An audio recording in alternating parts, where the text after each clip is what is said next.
welcome to my morning drive. I'm on week 3 right now, day 2 of week 3, and so today, this week's focus is all about body language, matching the tone and the pace and the facial expressions to this. So, like yesterday, one of the things that I was doing was just being able to practice kind of the mouth movements and the tongue twisters to be a lot more relaxed and natural on screen instead of just being so stiff. So same thing with some of the body language here for what I'm trying to do. And so like yesterday, start off with a tongue twister.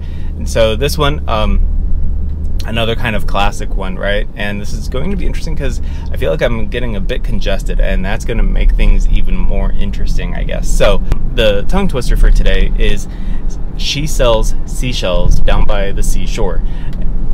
Classic, right? Like most of us have probably grown up with that, and obviously not everybody, but this is one that I did grow up with. Maybe I was just one of those kids, I don't know. But she sells seashells down by the seashore. If you say it with like rhythmic, it's fine. Let me try again yesterday, like what I was doing: quick, then high, then low. So quick, she sells seashells down by the seashore. She sells seashells down by the seashore. She sells seashells down by the seashore. Saying it high, like in my head, where I'll come across probably a little nasal or a little less in the head, right? This one would be, she sells seashells down by the seashore. And it comes, obviously the voice I can't project quite as well. And now if I take it down lower, trying to get it coming from my chest area, it's she sells seashells down by the seashore. She sells seashells down by the seashore. So just kind of thinking about mouth and movement and everything like that to go along with it, as well as placement of the voice. I think that comes across really well. I was listening back to the video yesterday and I was shocked at how much that you can tell the difference. So with that being the case, now let's see if I can put that into practice with a story or a lesson. And so a lot of stuff that I was listening to this morning while I was getting ready, I'm going to kind of summarize because I was picking up on a theme, and it kind of plays into a lesson that I was learning or discovering the past couple days about, or this past week even, about how you never know what people are going through.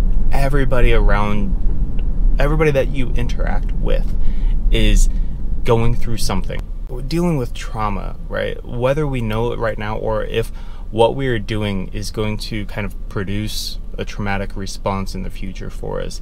I'm not trying to be like all dire or anything like that, but last week I was talking about how like the difference between GDP, inflation, recession, all of those different considerations, and then how income versus debt impacts us individually. I've been hearing more stuff about it today, and how there's this term that's being started to being thrown around of stagflation, and some of the earnings or misses from Salesforce and Dell and other tech companies recently are kind of putting that into perspective, where a lot of companies were spinning up these valuations without having the revenue to support that. And so you never know what somebody's going through. Let's see, what else was it? Deep fakes over in India. So still back on the AI train, if you want to put it that way. The prevalence of using AI to counterfeit somebody's likeness, their voice, their image, everything, being used in elections over in India, and that's really taking a toll. And so just seeing how that's playing out, and then and there's been other stuff about, hey, how to find a job, you know, going back and connecting with people as far as networking, not just sending in a blind resume again. And all these things kind of go and point to, you never know what somebody's going through, but it's good to be able to connect with them. And I guess at the end of the day, give people grace, because you never know. So hopefully that was able to come through with my my kind of practice of everything. And yeah, we'll see you again tomorrow. Thank you for joining me. Peace.